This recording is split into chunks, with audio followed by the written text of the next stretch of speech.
Bienvenue sur AfriSynthèse. Je suis Adrien et nous plongeons aujourd'hui au cœur des débats post-électoraux en Côte d'Ivoire suite à la présidentielle de 2025. Le scrutin a vu la victoire d'Alassane Ouattara, mais l'analyse des résultats est loin d'être simple. Dans cet extrait incontournable de NCI 360, des experts de haut niveau décryptent les leçons à retenir. Le peuple ivoirien a montré une maturité saluée en rejetant la violence, mais un signal inquiétant persiste, un taux d'abstention massif frôlant les 49%. Nos invités qualifient ce désintérêt de véritable « cri » de la population, avertissant qu'il pourrait être un « volcan dormant » menaçant la stabilité du pays.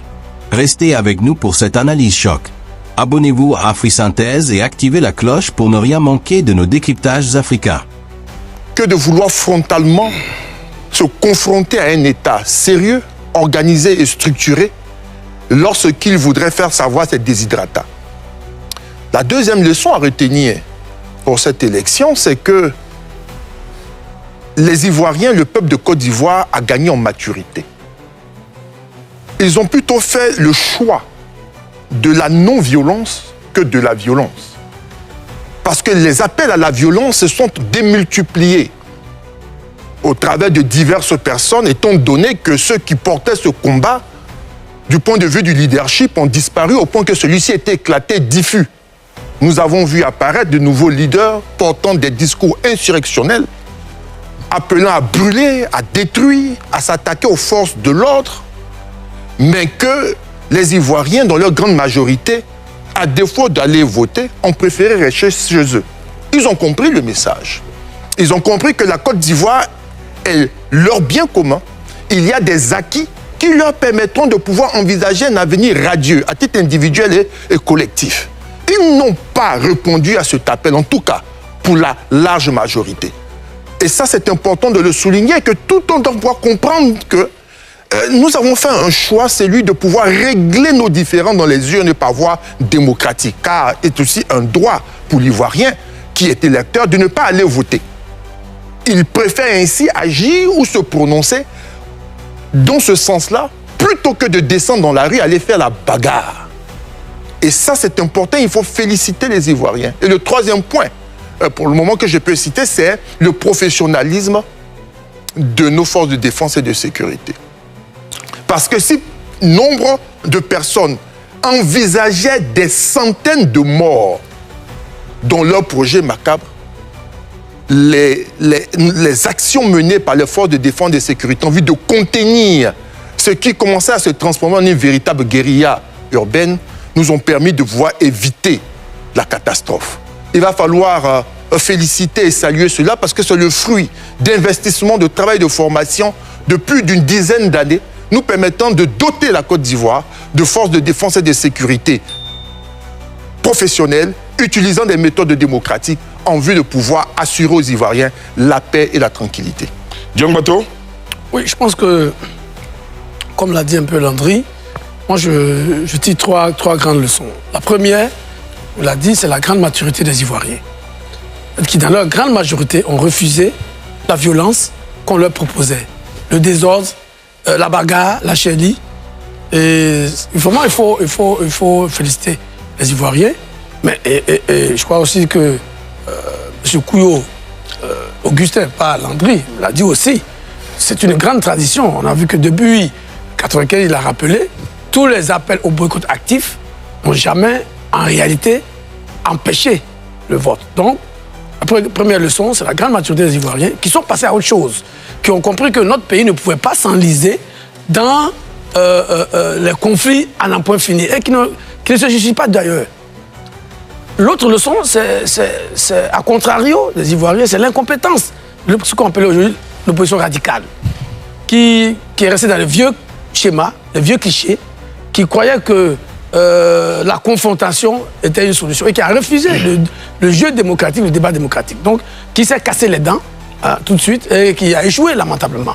Donc, l'échec de cette opposition radicale qui, au lieu de s'inscrire dans le débat démocratique, les gens qu'on a présentés ici comme étant des démocrates, mais qui en réalité apparaissent aujourd'hui vraiment comme des anarchistes qui n'ont de mots que pour le désordre.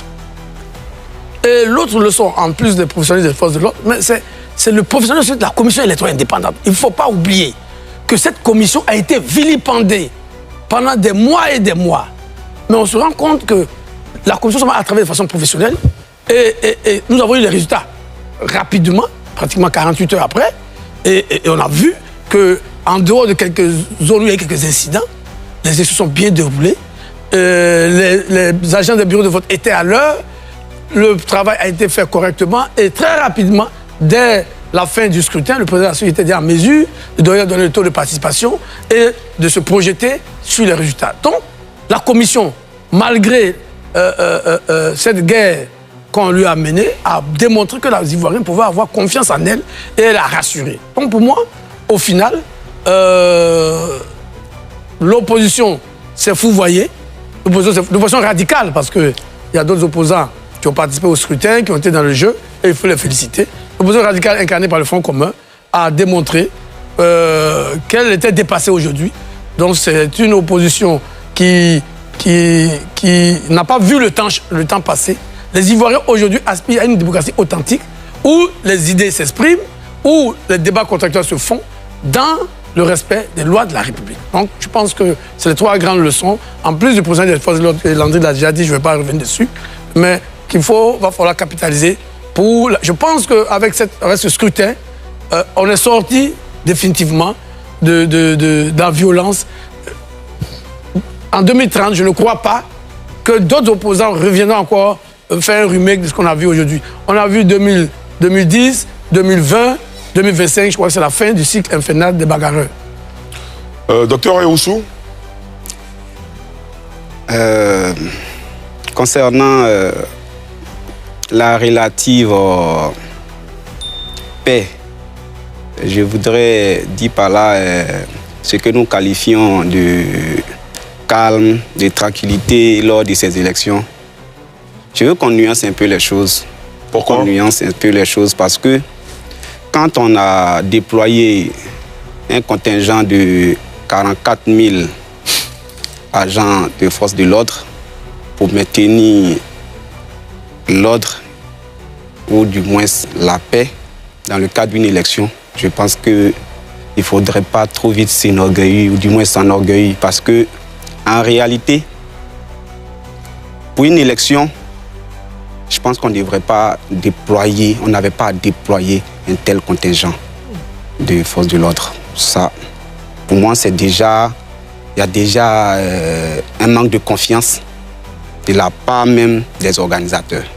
Parce que quand on organise une élection et là où on devrait s'exprimer librement, là où les élections, pour moi, ça devrait être un moment de joie, ça devait être un moment de... Ça devait être la liesse même. Mais quand on se retrouve dans une situation, ce qu'on a vécu, la psychose qu'on a vécue là, quand on veut dire aujourd'hui que tout était parfait, je me dis qu'il faut nuancer les choses. Si on a déployé 44 000 agents sur le terrain, ça suppose que quand même, il y avait un défi sécuritaire à relever. Et ce défi sécuritaire-là, il a été relevé, mais pas totalement. Parce que les incidents qui ont été signalés, il ne faut pas les négliger quand même. À Nayo, par exemple. Donc, je me dis que c'est vrai, peut-être qu'on devrait féliciter les organisateurs, mais il faut y aller quand même avec un peu de réserve. Il y a beaucoup à faire. Pour le bilan de l'élection présidentielle, je vais revenir là-dessus tranquillement maintenant. Il y a eu un taux de participation de 50,10% selon les chiffres officiels. C'est cela.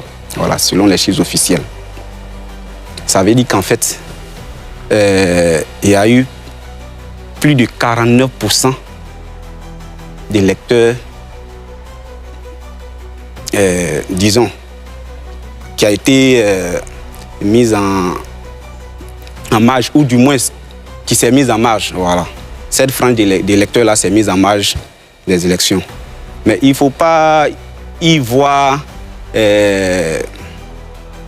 l'expression d'une abstention volontaire. Je suis désolé. C'est un cri aussi qu'il faut écouter. Quand on parle d'opposants radicaux, de l'opposition radicale, mais voyons, si on totalise les voix obtenues en termes de taux, en termes de pourcentage, si on totalise les voix obtenues par les 4 autres candidats, ça n'atteint pas 10%. Ça n'atteint pas 10%, c'est 8% et quelques. Il ne faut pas mettre en sourdine, ces voix qui n'ont pas pu s'exprimer. Peut-être c'est pas peur, peut-être c'est pas par maturité, ou peut-être par un manque de volonté de s'exprimer, mais c'est peut-être par la peur.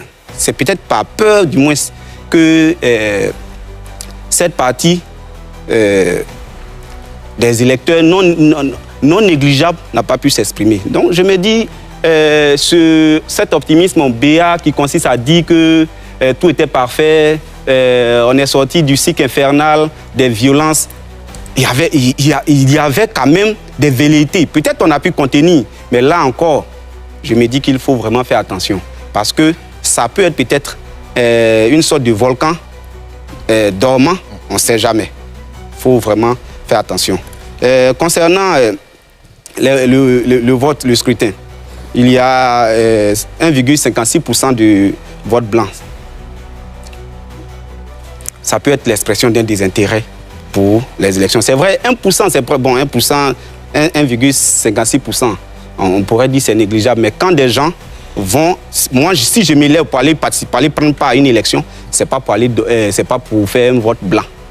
Donc, quand il y a 1,56% de vote blanc, ce n'est pas à négliger. Il faut s'interroger. Pourquoi des gens se sont levés un matin dans un contexte où la psychose règne? Pourquoi des gens vont se lever pour aller prendre part à un vote et voter blanc? Il faut pas négliger ça. Il faut diagnostiquer ces choses-là pour mieux comprendre. Au niveau des votes nuls, on relève 4,01% de votes nuls. Là encore, il y a un problème. Ça veut dire que il y a un manque d'éducation, de bulletins nuls en fait, voilà, de bulletins nuls. Ça veut dire qu'il y a un manque, n'est-ce pas, d'éducation à l'expression, n'est-ce pas, du choix politique. Parce que 4% des électeurs, on va dire ça comme ça, ont mal voté. Ça, c'est un problème en fait.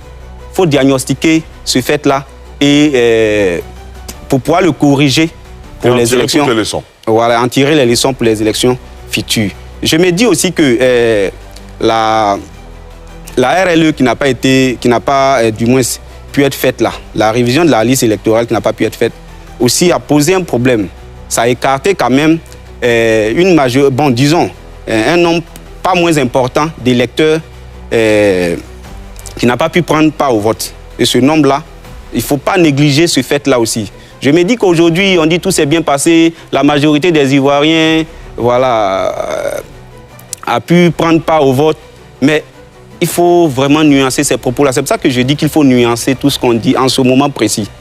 Il faut nuancer cela parce que quand une bonne partie des électeurs n'a pas pu prendre part aux élections, ceux qui se sont abstenus, je peux comprendre, mais ceux qui n'ont pas pu prendre part aux élections parce que la révision de la liste électorale n'a pas pu leur permettre d'être inscrits sur la liste électorale, je pense que dire que ceux-là aussi ont fait le choix de ne pas aller au vote, c'est une mauvaise interprétation des choses. D'accord, très bien.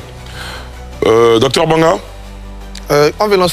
franchement, en venant ce soir, j'étais curieux d'entendre mon enfant Augustin Couillot, parce que je me souviens que c'était l'un des chantres du chaos qui annonçait partout qu'on prenait la route du chaos, on prenait la route des morts, un peu avec le professeur Noubou aussi sur ce plateau quelquefois.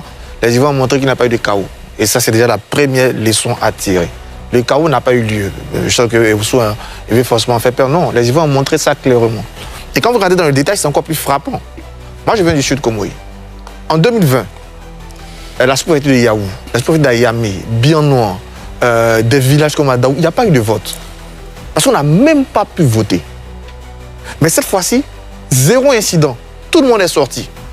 Pourquoi? Parce qu'il y a un travail important qui a été fait. D'abord par les leaders politiques, le président Akawele, le DGNC, qui sont partis, mais des leaders sociétaux. Je pense par exemple à mon vieux père Tyson, qui est le président des syndicats des transporteurs, qui est parti dans les gares, à M. Sekouba Bia, qui est parti à Sokoura expliquer aux gens. Il y a eu un travail énorme qui a été fait partout dans la Côte d'Ivoire. Moi-même, j'ai traversé ce pays partout, en long et en large. Conférences, tout ça pour expliquer la nécessité pour nous de préserver la paix. Et je pense que grandement, les Ivoiriens, vous êtes du Vébaoulé, n'est-ce pas? Vous êtes du Vébaoulé. Qu'est-ce qui s'est passé dans vos villages en 2020? C'était la catastrophe. Tout le monde dit combien de morts? Village pour savoir que c'était la catastrophe. Puisque j'étais au ministère de l'Intérieur, j'avais la cartographie des lieux des incidents. Le Vébaoulé, il y a plein de coins où on n'a même pas pu voter. Cette année, vous avez regardé le Vébaoulé? Tranquille. Les Ivoiriens ont montré qu'ils sont agacés, fatigués de ces chantres du chaos. Ils sont fatigués de ces politiciens qui, malheureusement, n'ont pas compris que le monde évolue. Je disais toujours, quand on partait voir si on était guéri. Moi, je pense qu'on est guéri, naturellement.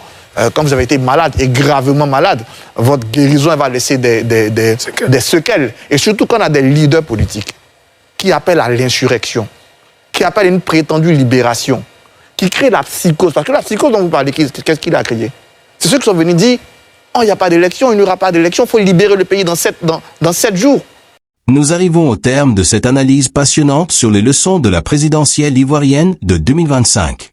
Le message des experts est clair, au-delà du résultat, l'abstention de près de 49% est un signal d'alarme que la classe politique ne peut ignorer. Un peuple mature a choisi la paix, mais une part croissante exprime son mécontentement en se retirant du processus. Le dialogue et l'inclusion sont essentiels pour désamorcer ce volcan dormant avant les prochaines échéances. Quelles sont vos réflexions sur cette analyse? Pensez-vous que cette abstention est un danger réel? Donnez votre avis dans les commentaires ci-dessous. Si vous avez apprécié ce décryptage, abonnez-vous à AfriSynthèse et partagez la vidéo pour nous aider à faire grandir cette nouvelle chaîne. Merci de nous avoir suivis, c'était Adrien.